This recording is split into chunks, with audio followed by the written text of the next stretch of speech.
ගරු ඇමතුමා මම චිත්‍රාල් ප්‍රනාන්දු මම අර කන්සියුලාංශයෙන් සහාය කරපු මේ දැනුවත් කිරීම වල ස්තුතිවන්ත වෙනවා මොකද අපේ ප්‍රදේශයේ විශාල වශයෙන් ජානක මන්තුමා දන්නවා ඉතාලි රැකියාව කරන්නේ මේ ප්‍රශ්න දිනපතා වෙන ප්‍රශ්න සාමාන්‍යයෙන් ඉතින් ඒක නිසා ඒකට ස්තුතිවන්ත වෙනවා මම කෙසේ වෙතත් මම දන්නේ මේ කියපු අංශ වලට අදාළද කියලා මම මෙතනදිම අහගෙනම යන්නම් අපේ රියදුරු බලපත්‍රයේ ප්‍රශ්නය සම්බන්ධයෙන් ගරු ඇමතුමා ඒක දැන් අවුරුදු 2-3ක් තිස්සේ මේ ප්‍රශ්නේ තියෙන අපි පාර්ලිමේන්තුවේත් කතා කරා ඔබතුමත් ප්‍රකාශයක් කරා ඒක බොහෝ විට දැන් හරියයි කියලා.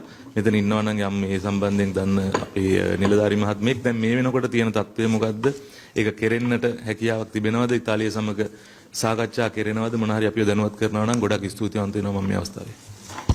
Italy driving license එක දැන් අන්තිම ස්ටේජ් එක අපි final draft එක අපි යවලා තියෙනවා දැනට තියෙන්නේ pending එකේ Italian side ඒක delay වෙච්ච reason එක තිබුණේ අපේ Department of Motor Traffic they have introduced the new model G model so that before that they finalize and they send us to review the check the final version so that time only we noticed that Department of Motor Traffic they introduced the last one G digit so that after that our mission coordinated with the Italy Ministry of Transport then they conveyed it is in the final stage so now we are waiting for the response from the Italian side සරලව ගත්තොත් අවුරුදු 5න් 5ට මේ ගුසුම අත්සන් කරගෙන ආවේ අන්තිම මතාවේ ඒගොල්ලෝ අත්සන් කරෙන්නේ නැහැ. ඒකට හේතුව විදිහට ඒගොල්ලෝ දැක්ුවේ ලංකාවේ තියෙන ලයිසන් වර්ග කීපයක් තියෙනවා. එතකොට ඒකේ තියෙන ටෙක්නිකල් ප්‍රශ්න නිසා ඒගොල්ලන්ට අයිඩෙන්ටිෆයි කරගන්න එකේ අමාරුවක් තියෙනවා. එකක් හරියට දෙන්න කියලා.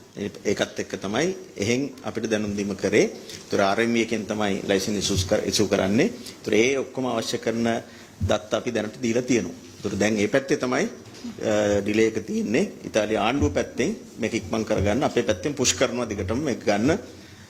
ඒ ගිවිසුම රිනිව් කරන්න ඕනි.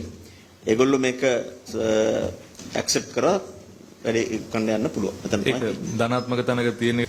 දැනට ධනාත්මක තැනක තියෙනවා. හරි ස්තුතියි.